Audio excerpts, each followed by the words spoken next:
Vijaya TV நேயர்களுக்கு அன்பு வணக்கம். நம்முடைய மூத்த அரசியல் விமர்சகர் திரு கலை இணைந்திருக்கிறார். வாருங்கள் அவரோடு பேசலாம். சார் வணக்கம். வணக்கம் மார்ஷல். சார், திராவிட முன்னேற்ற கழக கூட்டணி வலுவா இருக்கு, எந்த பிரச்சனையும் இல்ல. ரீசெண்டா திருமாவளவன் கூட சொல்லிட்டு இருந்தாரு, எங்கள் கூட்டணியை முடிக்க நினைக்கும் சதி எந்த வகையிலும் எடுபடாது, அது எக்காலத்திலும் எடுபடாது அப்படின்னு சொல்லிட்டு இருந்தாரு. இன்னைக்கு அமைச்சர் கே நேரு அவர்கள் பேசிய ஒரு பேச்சு வைரலாகி வருகிறது.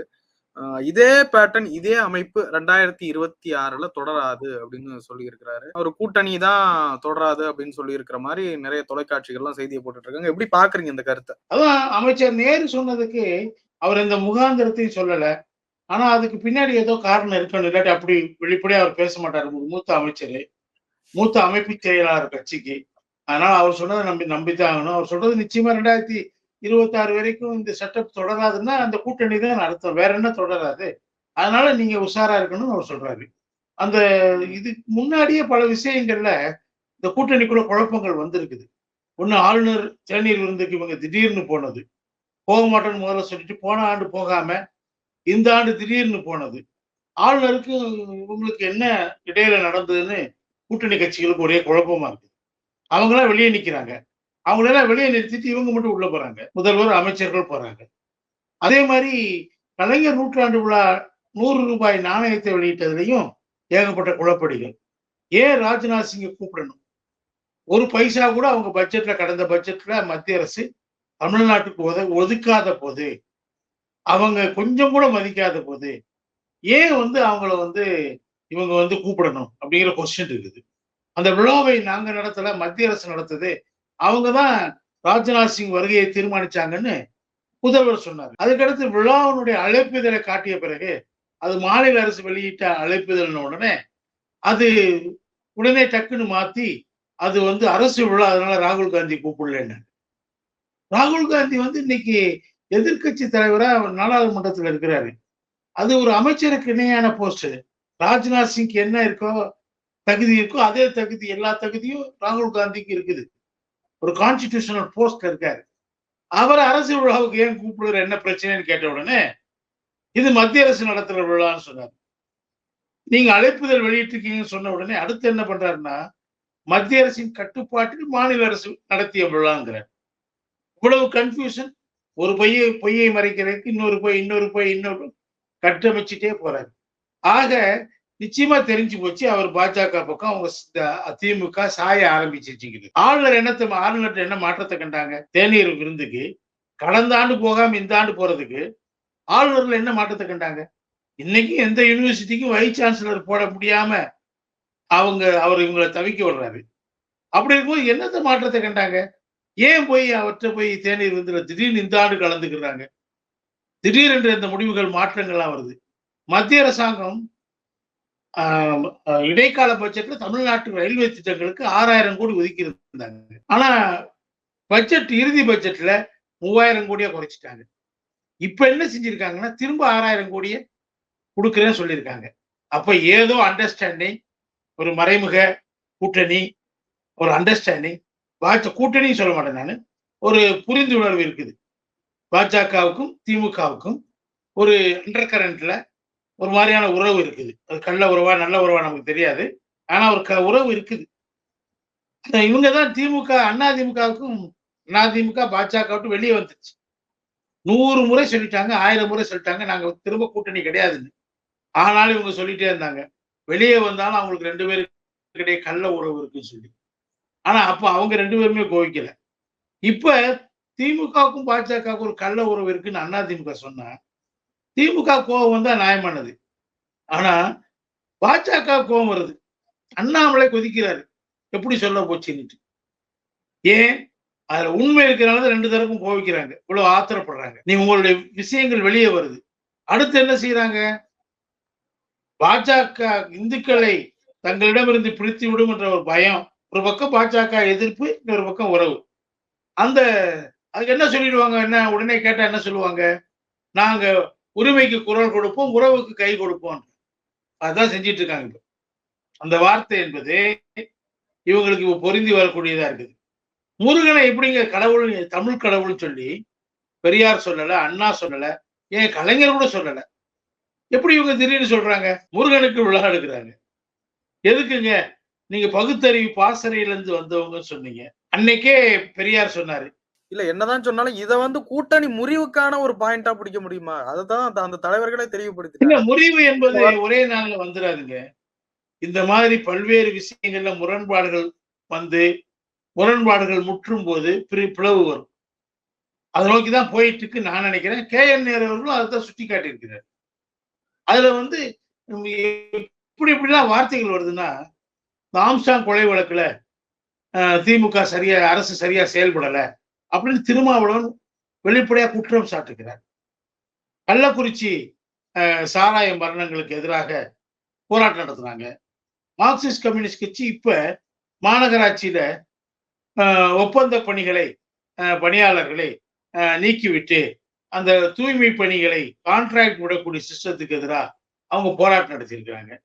இந்த அரசு தனியார் மையத்தை நோக்கி நகர்கிறது, கான்ட்ராக்ட் மையத்தை நோக்கி நகர்கிறது என்ற குற்றச்சாட்டுகளை அவங்க வச்சு போராடுறாங்க. சோ இதெல்லாம் முன்னாடி நடக்கல, இப்ப நடக்குது. முரண்பாடு இங்க வந்திருக்கு. அந்த முரண்பாடு முற்றுமா அது வந்து கூட்டணி பிளவுபடக்கூடிய அளவுக்கு போகுமாங்கிறது வேற விஷயம். ஆனா இந்த அரசின் மீது கடுமையான அதிருப்தி இருப்பதை கூட்டணி கட்சிகள் புரிந்து கொண்டார்கள். அதனாலதான் கடந்த நாடாளுமன்ற தேர்தலில் 40 தொகுதி வெற்றி பெற்றாலும் இவருடைய வாக்கு வங்கி கிட்டத்தட்ட 10% குறைஞ்சு போச்சு. 6.5% இவங்களுக்கு குறைஞ்சிச்சு. கமலஹாசன் வந்து சேர்ந்தனால 3.5% கூடி இருக்கணும். அதுவும் கூடுதலாக 6.5 பிளஸ் 3.5 சேர்த்தா 10% குறைஞ்சு போச்சு. 10% ஷிஃப்ட் ஆகுறதுங்கிறது பெரிய மாற்றத்தை கொண்டு வந்திருக்கும். ஆனா எதிர்கட்சிகள் தடுத்தினா நின்றதுனால இவங்க தப்பிச்சுக்கிட்டாங்க, அவ்வளவுதான். இவங்க ரெடியூஸ்டு மார்ஜின்ல தான் ஜெயிச்சிருக்கிறாங்க 40 தொகுதிகள்லையும். அப்ப 2019 வாங்கின வாக்குகளை குறைவா வாங்கியிருக்காங்க. அப்போ மக்களுக்கு இவங்க ஆட்சியில அதிருப்தி வந்திருக்கு, அது வெளிப்படையா தெரியுது. அதனால இவங்க இன்னும் ஆட்சி செய்யும் போது இன்னும் மேலும் அதிருப்தி இவங்க மேல வரும். திமுக திரும்ப ஆட்சிக்கு வர முடியாது, வின்னபிலிட்டி திமுக இல்லைங்கிற அந்த ஃபார்முலாவை கூட்டணி கட்சிகள் புரிந்து கொண்டார்.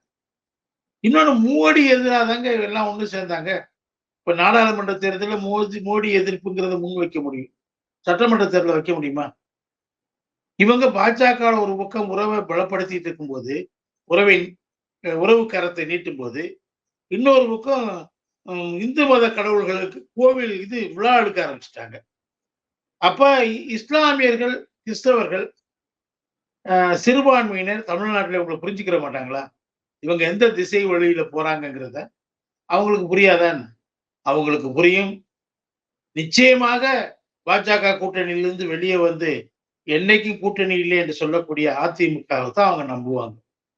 இனிமேலும் அவங்க திமுக நம்புறதுக்கு வாய்ப்பு குறையும். அதனால திமுக திரும்ப ஆட்சிக்கு வருவது என்பது சில பேர் இப்படி சொல்றாங்க. இப்ப இந்த முருகன் மாநாடு மத்தது அது இதெல்லாம் வந்து பாஜகவினுடைய ஆயுதத்தை வைத்தே பாஜகவை குத்துற வேலை அது. இதனால இந்து மக்கள் அது கரெக்ட், அது கரெக்ட் ஒத்துக்கிறேன் நானு. பாஜகவுக்கு எதிராக அதை நடத்துறாங்க. பாஜக இந்துக்களை தங்களிடமிருந்து பிரித்து விடும் என்ற பயத்துல அதை நடத்துறாங்க. ஆனா அந்த மாதிரி நடத்தும் போது இவங்களுக்கு என்ன ஆபத்து வருதுன்னா, சிறுபான்மையினர் இவங்க பாஜக வழியில இவங்க போறாங்க என்ற, இந்துக்களை தாஜா செய்த பாஜக பாணியிலே இவங்களும் போறாங்கிறத சிறுபான்மையினர் புரிஞ்சுக்கிடுவாங்க இல்லையா? அவங்க இவங்களை விட்டு வெளியேறுவதற்கான வாய்ப்பு இதனால கிடைக்குமா இல்லையா? நீங்க பாஜகவோட போட்டி போட்டா சிறுபான்மையினர் உங்களை எப்படி நம்புவாங்க? பாஜகவுக்கு எதிராக நீங்க நிக்கிற வரைக்கும் தான் நம்புவாங்க. அதனோட உடன் பயணம் செய்ய ஆரம்பிச்சிட்டீங்கன்னா உங்களை சிறுபான்மையினர் நம்பவே மாட்டாங்க. இப்பயே அவங்க நம்பிக்கை தளர்ந்து கொண்டிருக்கிறது. இன்னொரு பக்கம் பாஜக உறுதியா எதிர்க்கக்கூடிய அதிமுக எமர்ஜ் ஆயிருக்குது. அதனால அவங்க அந்த பக்கம் அவங்களுக்கு சாய்வதற்கான தூண் இருக்கு. அதனால அவங்க அந்த பக்கம் சாய்வதற்கு ஒரு பலமான தூண் அதிமுக உருவாக்கி வச்சிருக்கு. அதனால இனிமே அதுல மாற்றங்கள் வர்றதுக்கு எப்பயுமே வாய்ப்பு இருக்கு. திமுக நிச்சயமா பாஜகவோட சேராது சொல்லவே முடியாது. பாஜகவுக்கும் திமுக உதவி தேவைப்படுது. அங்க அவங்க தனித்து ஆட்சி அமைக்க முடியல, கூட்டணி ஆட்சி தான் அமைச்சிருக்கிறாங்க, பலம் இல்லாம இருக்கிறாங்க. இயற்கையாவே அவங்க மற்ற இவங்க 2 கட்சிகளை மட்டும் நம்பாம பிற கட்சிகளையும் தங்களோட இணைத்துக் கொள்வதற்கு அவங்க முயற்சி பண்ணுவாங்க. அந்த முயற்சியினுடைய ஒரு பலனாகத்தான் திமுக கோரிய ரயில்வேக்கான திட்டங்களுக்கான நிதி ஒதுக்கீடு கூடியிருக்கு, மாற்றம் வந்திருக்கு. அதுல இதெல்லாம் உறவினுடைய வெளிப்பாடு. 2 கட்சிகளுக்கு இருக்கக்கூடிய கள்ள உறவினுடைய வெளிப்பாடு. அதுதான் இன்னைக்கு நடந்துட்டு இருக்கு. KN நேரு இப்படி பேசிட்டாருங்களே, அவர் மீது தலைமை நடவடிக்கை எடுக்க வாய்ப்பு இருக்குன்னு நினைக்கிறேன். சரி, அவர் மேல நடவடிக்கை எடுக்கலாம் எடுக்கிறது கட்சி முடிவு பண்ண வேண்டிய விஷயம், நமக்கு தெரியாது. அவர் வெளிப்படையா சொல்லி இருக்கிறாரு, அது வரவேற்கத்தக்கது. ஏன்னா விடுதலை சிறுத்தைகளும் மற்ற மற்ற இது கம்யூனிஸ்ட் கட்சிகளும் அங்கே இருக்கலாம், அவங்க தொடர்வதற்கு வாய்ப்பு இருக்கிறது. அவங்க ஆனா அகில இந்திய அரசியலை இப்ப முன் வச்சு அவங்க தொடர முடியாது. கொள்கை கூட்டணி இருக்குன்னு சொல்ல முடியாது. மோடியை வீழ்த்த வேண்டும் என்ற கொள்கையில தானே ஒருங்கிணைஞ்சாங்க. அது இப்ப இல்ல, நாடாளுமன்ற தேர்தல் இல்ல, சட்டமன்ற தேர்தல். அதனால சட்டமன்ற தேர்தலில் பெர்செப்ஷன் மாறி போச்சு, பொலிட்டிக்கல் பெர்செப்ஷன் மாறுது. அதுக்கு தகுந்த மாதிரி அவங்களும் மாறுறதுக்கான வாய்ப்பு இருக்கு. அப்படி மாறாம திமுக கூட்டணியிலே இருந்தா நான் நிச்சயமா சொல்லுவேன், திமுக என்ற கப்பல் கவிழ போகுது. அதுல இவங்களும் சேர்ந்து கவிழ்ப்பாங்க. இல்ல சுதாரிச்சு வெளியே வந்தாங்கன்னா தப்பிப்பாங்க. அதான் நான் சொல்லுவேன். இல்ல தப்பி அதிமுகவுக்கு வருவாங்களா, அதுதானே பெரிய டவுட்டா இருக்கு. அதிமுகவை நம்பி வருவாங்க. அவங்க வெளியே வர மாட்டோம், முதல்ல வெளியே வரட்டுங்க. அதுக்கு பின்னாடி அவங்க யார்ட்டையாவது கூட்டணி தானே சேருவாங்க. எல்லா தேர்தல்களையும் இந்த கட்சிகள்லாம் யாரோட கூட்டணி சேர்ந்தா தமிழ்நாட்டுல அந்த தேர்தல்களை போட்டி போட்டு இருக்காங்க. அப்ப யாரோட கூடணுங்கிறப்ப திமுக எதிராக பலமா இருக்கக்கூடிய கட்சி அதிமுக. திமுக ஆட்சி போகும்போது அதிமுக தான் ஆட்சி வரும். அப்ப அங்க வின்னபிலிட்டி அங்க வருது. அதனால அங்கிட்டு அது வெற்றி பெறுங்கிற ஒரு கணிப்பு வெளியே வர ஆரம்பிச்ச உடனே, அது ஒரு நம்பிக்கை தொழில் விட்ட உடனே ஆட்டோமேட்டிக்கா எல்லா சக்தியும் அங்க போய் சேர்ந்துருவாங்கல்ல. யாருன்னு நான் சொல்ல மாட்டேன், எல்லாருமே சேர்ந்துருவாங்க. என்னால ஒண்ணு மட்டும் உறுதி சொல்ல முடியும், திமுக உறுதி சேராது, காங்கிரஸ் சேராது. மற்றபடி எல்லா கட்சிகளும் அவங்களுக்கு ஒன்றும் பிரச்சனை இல்லை. பாஜக கூட்டணியும் உடையும். மத்தியில ஆட்சியில கொஞ்சம் வசதிகள் கிடைக்குங்கிற நப்பாசையில தான் சில கட்சிகள் அங்க போய் சேர்ந்தாங்க கடைசி நேரத்துல. அவங்களுக்கெல்லாம் இப்ப அந்த நப்பாசை பொய்த்து போய்விட்டு. திருமாவளவன் இப்படி ஒரு கூட்டணி அமைய வாய்ப்பு இருப்பதா சொல்றாங்க. அப்படி அமைய வாய்ப்பு இருக்கு. விஜயோடையா? ஆமா, யாரு வேணா போட்டு யாரோட விஜய் யாரையும் சேர்க்க போறதுக்கு நான் என்னுடைய பலத்தை எவ்வளவு என்று தெரிந்து கொள்வதற்காக தான் இந்த தேர்தல நான் தனித்து போட்டியிடுவேன்னு சொல்லிட்டாரு. சீமான் சொன்னதுக்கு அப்படித்தானே சொன்னார். அது என்னுடைய பலத்தை நான் என்னங்கிறத கண்டுபிடிக்கணும், அதுக்காக தான் நான் இந்த தேர்தலில் நிக்கிறேன்னு சொல்லிட்டு. அப்படி இருக்கிறவர் எப்படி விடுதலை சிறுத்தைகளை சேர்த்து, சீமான சேர்க்காதவரு விடுதலை சிறுத்தைகள் மட்டும் எப்படி சேர்த்துக்கிறது? அதுக்கான வாய்ப்பு இருக்கா நான் நினைக்கிறேன். திமுக வெளியே வர்ற கட்சி அண்ணா திமுகவுக்கு தான் போக முடியும், பாஜகவோட போக முடியாது. பாஜக கூட்டணி உடையும். திமுக கூட்டணி உடையுதோ இல்லையோ, பாஜக கூட்டணி நிச்சயம் உடையும். பாஜக சட்டமன்ற தேர்தலில் திரும்பவும் நோட்டா கீழே போவாங்க. 4000-க்கோ 5000-க்கோ கண்டிப்பா போவாங்க. கொஞ்ச நாளா பாஜக அதிமுக ரொம்ப அட்டாக் பண்ணிக்கிட்டே இருக்காங்க. என்ன காரணமா சார் இருக்கும்? அதிமுக கூட அவங்க அட்டாக் பண்ணல, அவங்க குறி வச்சு எடப்பாடி அவர்களை தனிமைப்படுத்தி அட்டாக் பண்றாங்க. காரணம் என்னன்னா, எடப்பாடி தலைமைக்கு வந்த பிறகு இவங்க கூட்டணியை முறித்து கொண்டார். அவர் மேல உங்களுக்கு எக்கச்சக்கமான போவோம். ஒரு பக்கம் நாங்க அதிமுக கூட்டணி விரும்பல, சிச்சி இந்த பழம் புளிக்குன்னு சொல்லிட்டு, இன்னொரு பக்கம் ஜன்னல் எல்லாம் திறந்து வச்சு நாங்க காத்துட்டு இருக்கோம்னு சொன்னாங்க. எடப்பாடி போகல, பலமுறை அழைத்தும் போக மாட்டேன்ட்டாரு, உறுதியா நின்றுட்டாரு. அதனால அவர் மேலதான் இப்ப அவங்களுக்கு ஃபுல்லா போகும். அவரை தான் அட்டாக் பண்றாரு, தக்குறிங்கிறாங்க அவரை. எல்லாரும் சொல்றான், எல்லா பாஜக தலைவர்களும் சொல்றாங்க. அண்ணாமலை சொன்னதோட விடாம மற்றவங்களும் சொல்ல ஆரம்பிக்கிறாங்க, தக்குறின்னு சொல்லி. எவ்வளவு முட்டா பையன் அர்த்தம் தக்குறின்னா.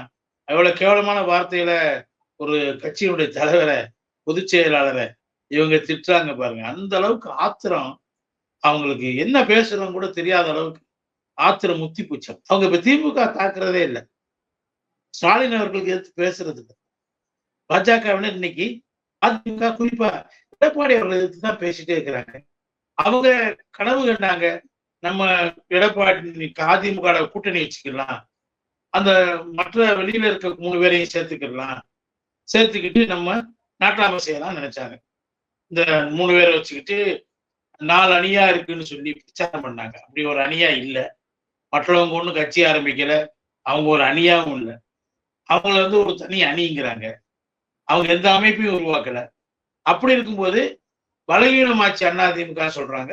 பலவீனம் ஆகல, அது பலத்தோட இருக்குது. அப்ப என்ன பண்றாங்க இவங்க, அது கூட்டணியில நம்ம கண்ட்ரோல்ல வந்தாச்சுன்னா இவங்க எல்லாரையும் நம்ம நாட்டாம விடலாம், நம்ம நிச்சயமா சார். நிறைய விஷயங்கள பகிர்ந்து கொண்டீங்க. ரொம்ப நன்றிங்க சார்.